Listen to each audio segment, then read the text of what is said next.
जय हिंद मेरे लेक्चरर साथियों। एजुकेशनल मैनेजमेंट की क्लास में एक बार फिर आपका स्वागत है।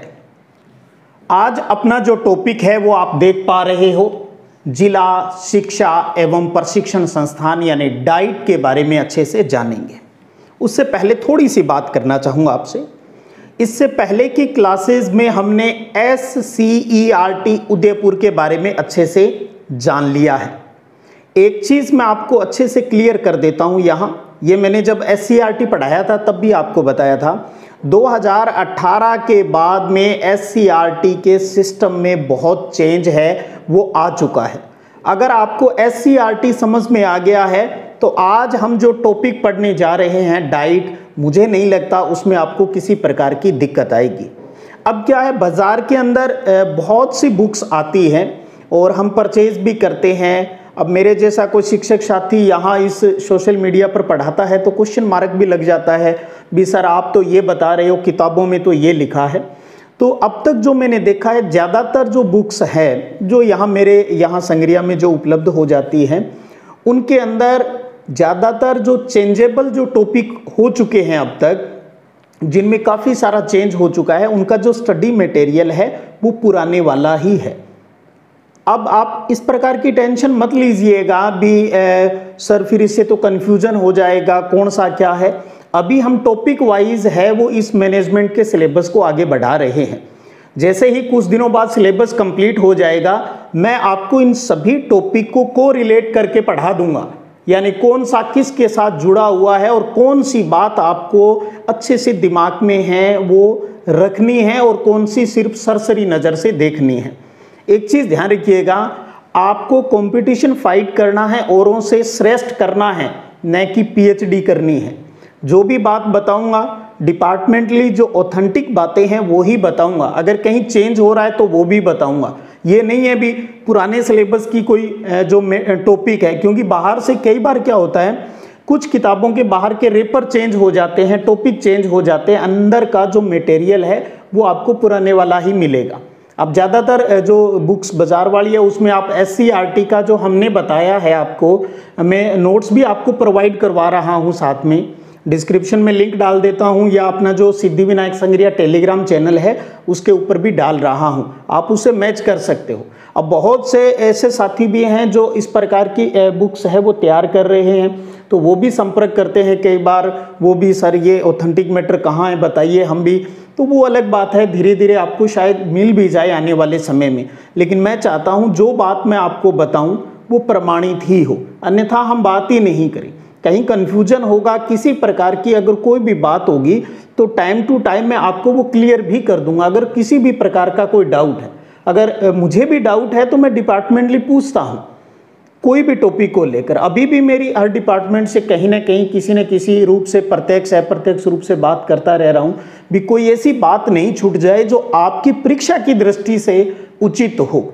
बाकी अननेसेसरी चीज़ें बहुत सी मिलती है, उनसे हमें नहीं मतलब है, हमें तो एग्ज़ाम फाइट करना है, जैसे कि मैंने आपको बताया। तो SCERT पढ़ चुके हैं और SCERT के अंडर में आते हैं IASE और डाइट, बाइट और CTE। लेकिन अब CTE क्योंकि केंद्र सरकार ने इस प्रोजेक्ट को बंद कर दिया है तो हम CTE की बात ही नहीं करेंगे, हम IASE और डाइट के ऊपर फोकस करेंगे। और आज की इस क्लास में हम डाइट को अच्छे से समझेंगे और इसके अंदर क्या क्या ध्यान आपको रखना है, तो अच्छे से वीडियो को समझिएगा। तो पहले तो आपको डाइट का पूरा नाम पता होना चाहिए, हिंदी में भले ही न पता हो, इंग्लिश में आप जरूर है वो ध्यान रखिएगा। District institute of education and training, ये इसकी फुल फॉर्म है। अब बात आती है भी इस डाइट की जो स्थापना है वो किस माध्यम से की गई, तो ध्यान रखिए, एक तो ये NEP 1986, NEP national education policy. आपको पता है अब तक हमारे देश में 3 एजुकेशन पॉलिसी आ चुकी है, एक 1968 में, एक 1986 में और तीसरी अभी जुलाई 2020 में आई है। तो जो हमारी दूसरी शिक्षा नीति थी 1986, उसके अंदर ये रिकमेंडेशन दी गई थी और उसी के तहत इनकी स्थापना की गई थी। और भारत सरकार ने भी विकेंद्रीकरण योजना के तहत, यानी काम के बंटवारे के तहत जिले की भी वैल्यू बढ़े, वो उसका भी रोल है वो टीचर एजुकेशन के अंतर्गत महत्वपूर्ण हो, इसके लिए एक गाइडलाइन जारी की थी और वो थी एक बुक के माध्यम से जिसका नाम था पिंक बुक, जो कि नवंबर 1989 में प्रकाशित हुई थी। तो नेशनल पॉलिसी जो एजुकेशन की थी 1986 उसके तहत और पिंक बुक 1989 की गाइडलाइन के अनुसार पूरे भारत के अंदर डाइट की स्थापना की गई। हमें अपने राजस्थान की बात करें तो राजस्थान में 33 यानी हर जिले में एक डाइट है। 33 जिले और 33 के 33 जिलों के अंदर डाइट की स्थापना है वो की गई है। जैसे राज्य लेवल के ऊपर बात करें, टीचर एजुकेशन को लेकर सबसे बड़ा जो काउंसिल है वो SCRT है। तो उसी प्रकार से जिले की यानी डिस्ट्रिक्ट की ये शीर्ष अकेडमिक है संस्थान है। तो ये भी अपने आप में प्रश्न है भी जिले की शीर्ष अकादमिक संस्थान कौन सी है, तो वो डाइट है। और एक और इंपॉर्टेंट सुपर बात है वो है भी डाइट का जो एनुअल कैलेंडर है यानी वार्षिक जो पंचांग है वो कौन जारी करता है। ध्यान रखिए, चाहे IASC की बात हो चाहे डाइट की बात हो, इनका जो वार्षिक कैलेंडर है वो SCRT उदयपुर के द्वारा जारी किया जाता है। और वो भी क्योंकि SCRT के कितने प्रभाग हैं याद है आपको, 6 प्रभाग हैं। 6 प्रभाग के अंदर 3 नंबर पर हमें एक प्रभाग पढ़ते हैं TE टीचर एजुकेशन प्रभाग। तो SCRT उदयपुर का टीचर एजुकेशन शिक्षक शिक्षा प्रभाग है, उसके द्वारा इसका वार्षिक कैलेंडर जारी किया जाता है और उसी के तहत डाइट अपना काम है वो करती है। अब लीडरशिप की बात हो गई तो स्टेट लेवल पर इसका डाइट का मालिक कौन हो गया, SCRT हो गया, SCRT। लेकिन इसके साथ साथ जो समग्र शिक्षा अभियान चलता है समसा अपना है, चाहे प्रारंभिक शिक्षा निदेशालय है, माध्यमिक शिक्षा निदेशालय है, उन सब के साथ ये कोऑर्डिनेशन करता हुआ आगे बढ़ता है। तो इसकी स्टेट लेवल पर अगर एक लीडर की बात करें तो वो SCRT प्रमुख है। और नेशनल लेवल के ऊपर, राष्ट्रीय लेवल के ऊपर इसको पावर मिलती है यानी वो NCERT और न्यूपा है। NCERT और NUEPA national university of educational planning and administration है। तो वहां से भी इसको गाइडलाइन मिलती है भी आपको ये काम करने हैं, तो उसके तहत ये काम करता है। अब बात आए भी डिस्ट्रिक्ट के ऊपर डाइट की स्थापना कर दी, वहां पर काम करने वाली जो बॉडी है उसकी बात करें तो डाइट का जो स्ट्रक्चर है उसकी बात करें तो जैसे एक स्कूल का प्रिंसिपल होता है उसी प्रकार से डाइट का जो सर्वोच्च अधिकारी होता है वो प्रिंसिपल होता है। लेकिन स्कूल के प्रिंसिपल और इस प्रिंसिपल में एक फर्क है। वो फर्क कौन सा है भी डाइट का जो सर्वोच्च अधिकारी जिसे हम प्रिंसिपल कहते हैं वो DO रैंक का अधिकारी होता है। नॉर्मल स्कूल वाला प्रिंसिपल नहीं है ये, इसकी पोस्ट का नाम भले ही प्रिंसिपल है लेकिन ये DO रैंक का अधिकारी होता है। इसके अंडर में एक वाइस प्रिंसिपल साहब होते हैं और 6 वरिष्ठ व्याख्याता होते हैं। जो वाइस प्रिंसिपल होता है और वरिष्ठ व्याख्याता होता है जो 1+6 है, ये सातों के सातों प्रिंसिपल जो स्कूल के जो प्रिंसिपल होते हैं उस रैंक के ये यहाँ पर कर्मचारी होते हैं। और साथ में स्कूल लेवल के जैसे व्याख्याता होते हैं वैसे ही 18 व्याख्याता इसके अंदर काम करते हैं। तो ये तो इसकी मेन स्ट्रक्चर होगी जिसमें आपको इसको प्रिंसिपल को ध्यान रखना है, सर्वोच्च अधिकारी है और रैंक है वो DO है। अब आपको पता होगा हर स्कूल के संचालन के लिए एक कमेटी होती है, जैसे स्कूल मैनेजमेंट कमेटी, चाहे वो प्राइवेट स्कूल है चाहे सरकारी स्कूल है। तो इसी प्रकार से डाइट के अंदर भी एक कमेटी होती है जिसका नाम है डाइट विकास एवं प्रबंधन समिति, शॉर्टकट जिसको कहते हैं DDMC, यानी diet development and management committee होती है। अब इस कमेटी के अंदर बात करूं तो 2 प्रकार की समितियां इसमें काम करती है। एक होती है साधारण सभा और एक होती है कार्यकारिणी समिति यानी वर्किंग कमेटी। मूल आपको सिर्फ वर्किंग कमेटी पर ध्यान देना है, लेकिन फिर भी जो मैंने नोट्स आपको दे रहा हूं, जो यहां समझा रहा हूं, तो थोड़ा सा महासभा जो होती है इसकी उसके बारे में भी, जो साधारण सभा होती है उसके बारे में भी बता दूं। जो इसकी कार्यकारिणी समिति होती है इसके जो मेंबर होते हैं वो उसकी साधारण सभा के भी मेंबर होते हैं। उसके अलावा डाइट के सारे कर्मचारी जो शिक्षक होते हैं वो भी उसके मेंबर होते हैं। साथ में डाइट के अंदर आपको पता है बीएसटीसी, जिसको आज हम डीएलडी कहते हैं, उसके जितने भी स्टूडेंट होते हैं वो भी उसके मेंबर होते हैं। कार्यकारिणी में 2 शिक्षाविद होते हैं, लेकिन साधारण सभा में 4 शिक्षाविद हैं, वो भी रखे जाते हैं, तो वो साधारण सभा हो जाती है। साधारण सभा जो होती है वो तो अपने काम को कैसे करना है सब मिलकर डिसाइड कर लेते हैं। मूल काम जो देखती है वो देखती है प्रबंधकारिणी यानी कार्यकारिणी समिति। यहां थोड़ा सा ध्यान रखिए, इसके कुल सदस्य कितने होते हैं? 12। हो सकता है आप कहीं पर 13 पढ़ें, तो बता दूं 13 जो आप कहीं अगर आपने पढ़ा है तो 13 के अंदर क्या थे जो मेंबर होते हैं इसके, उसके अंदर पुराने टाइम में आपको पता था एसएस से चलता था सर्व शिक्षा अभियान और राष्ट्रीय माध्यमिक शिक्षा अभियान रमसा, तो उनके एक एक अधिकारी यानी 2 अधिकारी शामिल होते थे। अब आपको पता है उन दोनों की जगह एक ही कार्य चल रहा है समसा, तो समसा का एक अधिकारी इसके अंदर लिया जाता है, तो इसलिए वर्तमान में इसके 13 की जगह 12 ही सदस्य हैं। और 12 में भी बता दूं, अगर स्कूल के प्रिंसिपल को, कार्यकारिणी समिति के अध्यक्ष को अगर ये लगता है भी एक कोषाध्यक्ष का पद अलग से सर्जित करना हो तो वो 12वां इसके अंदर हो सकता है, वरना ज्यादातर डाइट में 11 सदस्यों की ही ये कमेटी है वो होती है। लेकिन 2015-16 के अंदर सरकार ने ये सर्कुलर जारी कर दिया था भी अगर डाइट है वो चाहे तो एक कोषाध्यक्ष के रूप में एक व्याख्याता को अलग से वो रख सकता है, तो उसको मिलाकर 12 है। तो आपको तो ये ध्यान रखना है भी कार्यकारिणी समिति के कुल सदस्य कितने होते हैं? 12, और उनका कार्यकाल कितना होता है? 2 साल का होता है। ये 2 साल काम करती है, 2 साल के बाद में फिर इसको रिन्यू करना होता है। इसका जो अध्यक्ष होता है, जो डाइट का प्रिंसिपल है, वही कार्यकारिणी समिति का अध्यक्ष होता है। इस कार्यकारिणी समिति की साल में 1 वर्ष के अंदर कम से कम 4 बैठक है वो जरूरी है, आवश्यकता पड़ने पर 4 से ज्यादा हो सकती है। अब कोई भी बैठक होती है उसमें जो निर्णय लेना होता है उसके लिए कितने मेंबर उपस्थित होना जरूरी है, जिसको हम कोरम बोलते हैं, गणापूर्ति।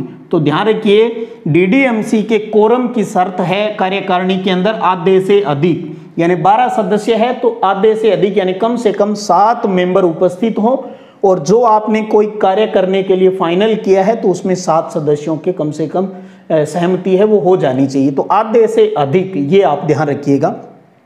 और इनके 12 सदस्यों के अंदर आपको मैं बताऊं, 12 सदस्यों के अंतर्गत एक तो अपना अध्यक्ष हो गया, एक बार मैं उस कमेटी के बारे में बता ही देता हूं आपको। एक हो गया प्रिंसिपल, उसके अलावा प्रिंसिपल द्वारा नामित एक व्याख्याता हो गया, उसके अलावा डीओ एलिमेंट्री जो डिस्ट्रिक्ट लेवल पर होता है, डीओ सेकेंडरी जो डिस्ट्रिक्ट लेवल पर होता है, और समग्र शिक्षा अभियान का जो एडीपीसी होता है वो इसका मेंबर होता है। 5 हो गए। 2 व्याख्याता और लिए जाते हैं सदस्य के रूप में जो प्रिंसिपल नामित करता है। उसके अलावा जो वहाँ बीएसटीसी कर रहे जो स्टूडेंट्स होते हैं उनमें से 2 स्टूडेंट है वो वहाँ लिए जाते हैं। और उसके अलावा एक कोषाध्यक्ष के रूप में मैंने आपको बताया अभी भी प्रिंसिपल चाहे तो एक व्याख्याता को और ले सकता है।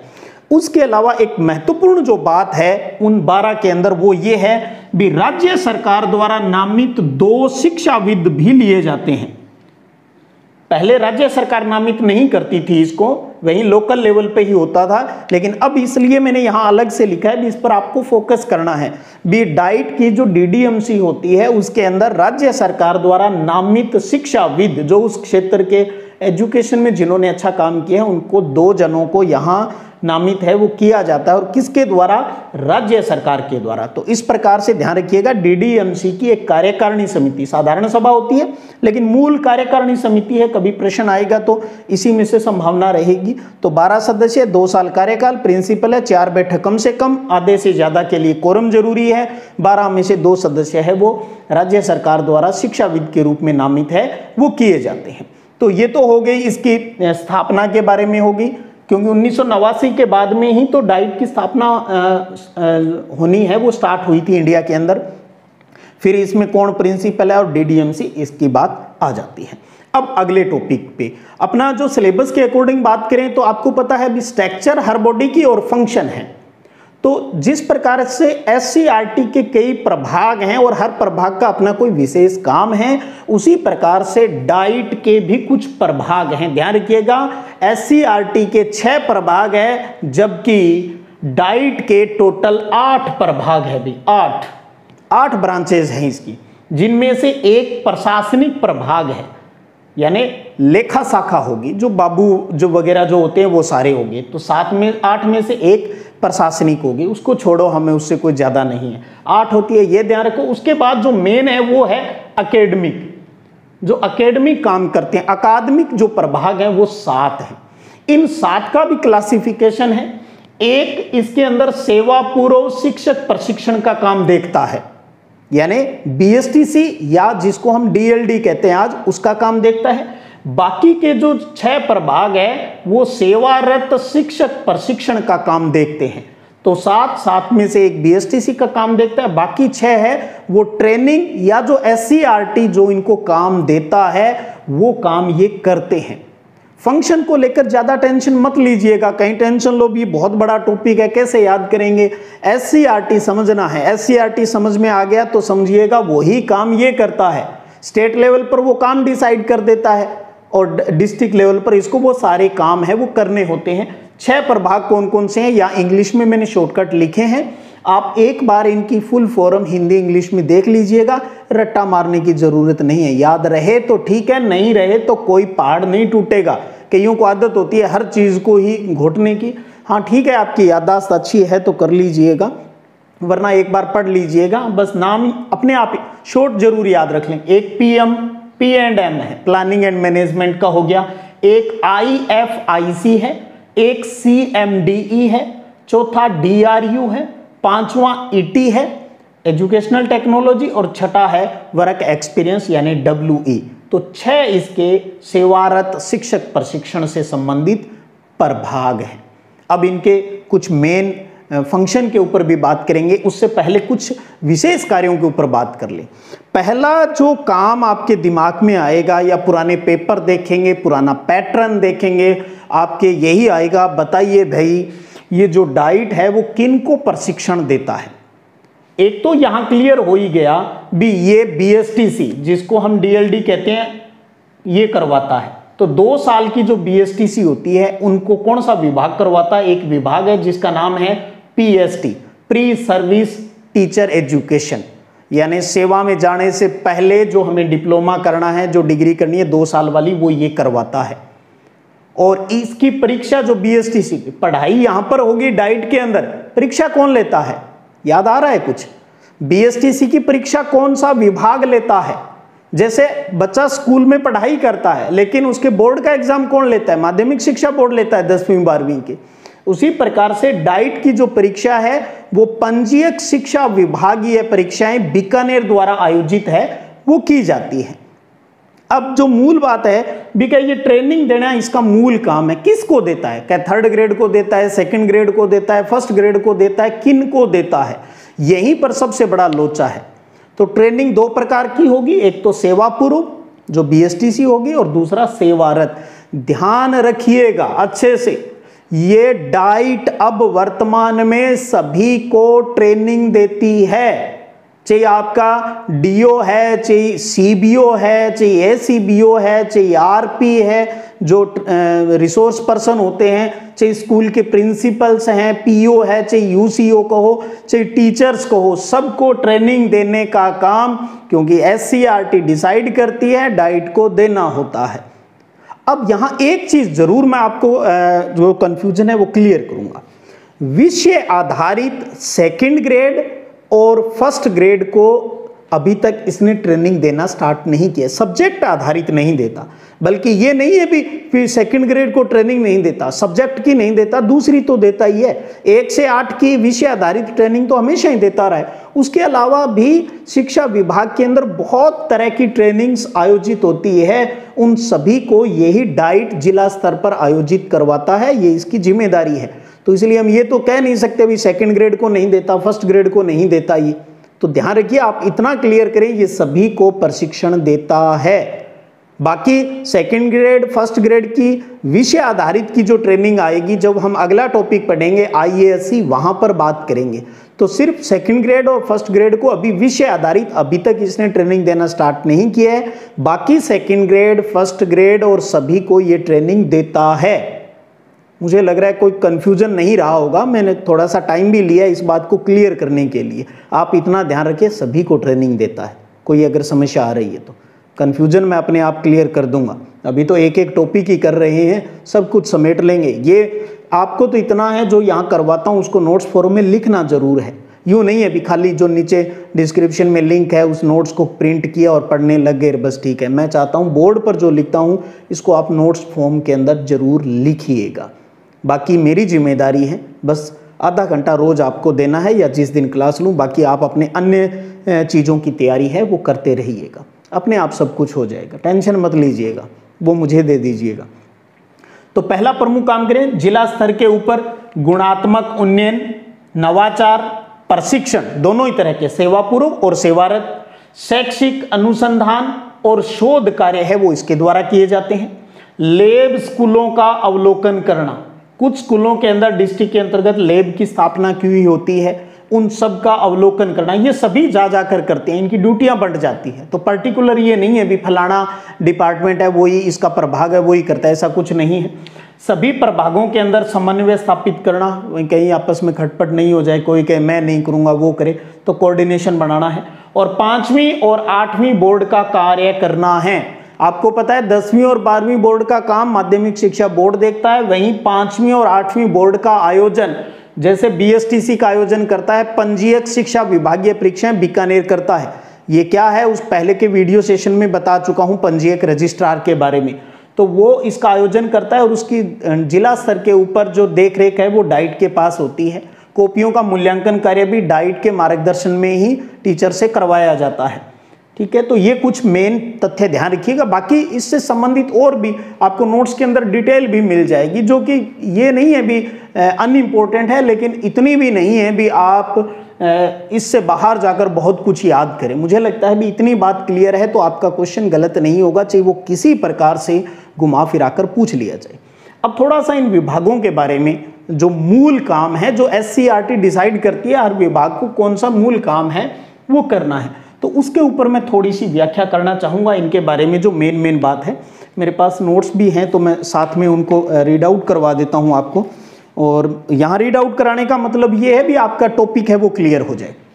तो यहाँ देखिए मैंने कुछ लाइन लिखी है, सभी प्रभागों की धुरी, प्रश्न बनता है डाइट के अंदर सभी जो प्रभाग हैं, टोटल 8 प्रभाग है, या एकेडमिक की देखें तो 7 प्रभाग है, आप एकेडमिक पर ही गौर रखिएगा। तो इन सभी प्रभागों की दूरी यानी सेंटर कौन सा है, जो सबसे ज्यादा कोऑर्डिनेशन का काम है, वो जिम्मेदारी किसकी है, तो ध्यान रखिएगा वो इसकी है P&M, प्लानिंग एंड मैनेजमेंट वाला जो प्रभाग है इसे सभी प्रभागों की धुरी कहा जाता है। डाइट का पंचांग कौन तैयार करता है, यही क्लियर कर चुका हूं, SCERT करता है, लेकिन उसका प्रिंट भी तो करवाना होगा। तो ध्यान रखिएगा डाइट पंचांग का प्रकाशन कौन करता है, यह भी P&M ही करता है। प्लानिंग एंड मैनेजमेंट जो प्रभाग है यही इसके डाइट पंचांग का प्रकाशन करता है। और डाइट का जो कैलेंडर के प्रकाशन के अलावा बाकी के अन्य कोई भी प्रकाशन संबंधी काम हैं तो वो सारे काम कौन देखता है, IFIC प्रभाग देखता है। ये भी ध्यान रखिएगा, डाइट का कैलेंडर प्रकाशित करवाने की जिम्मेदारी PM, अन्य प्रकाशन का कोई भी काम है, कोई पोस्टर, ब्राउजर, कोई कुछ भी बनाना है, वो सारी IFSC के पास आती है। और एक होता है DERF, district education research forum, DERF बोलते हैं। इसका वार्षिक योजना भी यही IFIC ये बनाता है। और इन 6 प्रभागों के अंदर सबसे ज्यादा काम में जो विविधता है और व्यापकता है वो DRU के अंदर है। तो इन तीनों की ये बात आप थोड़ा सा क्लियर कीजिएगा। अब मैं इनके बारे में थोड़ा सा आपको और बता देता हूं एक एक करके। सबसे पहले इन 6 में बात करूं वापिस वही प्लानिंग एंड मैनेजमेंट की, तो मैंने आपको बता दिया यह प्रभाग है वो एक धुरी के रूप में काम करता है सभी प्रभागों के लिए।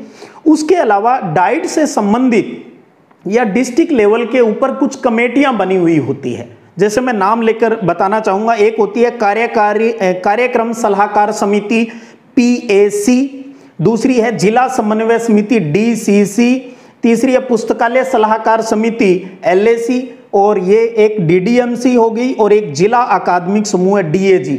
इन सब की बैठकों का आयोजन भी P&M है वो करता है, याद नहीं रखना है, लेकिन यहाँ नोट्स में आप देखेंगे इन नामों को थोड़ा सा गौर कर लीजिएगा।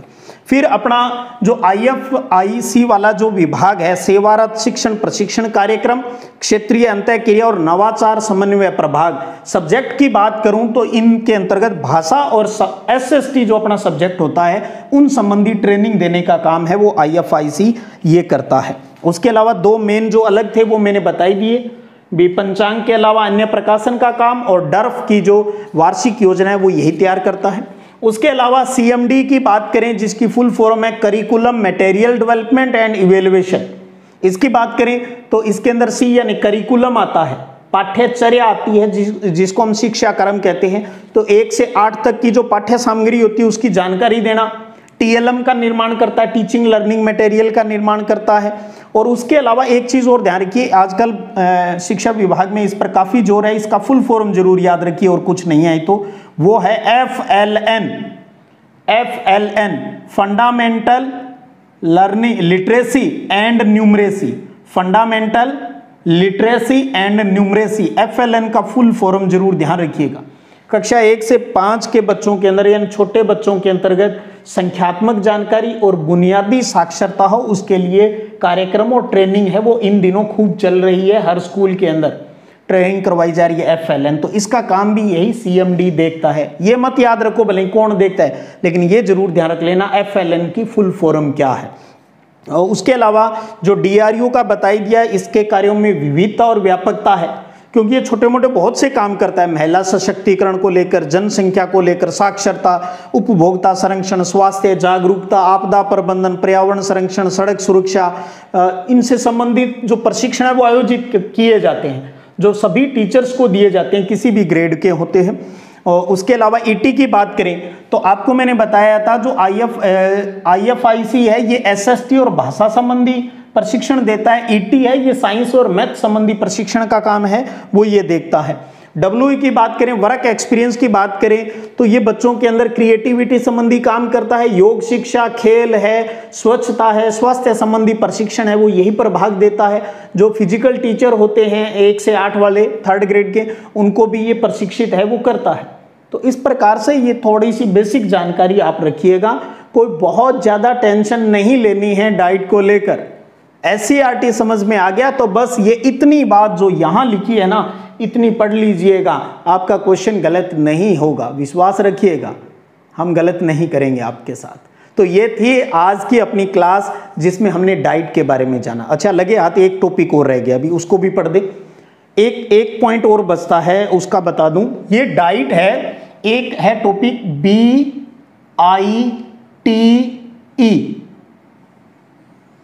वो डाइट है, ये बाइट है, block institute of teacher education, full form ध्यान रखिएगा बाइट। ये तो डिस्ट्रिक्ट लेवल के ऊपर स्थापित है। भारत सरकार ने आज से कई साल पहले ये बात कही भी हम ब्लॉक लेवल पर भी इस प्रकार के इंस्टीट्यूट स्थापित करेंगे जिसका नाम है बाइट, BITE।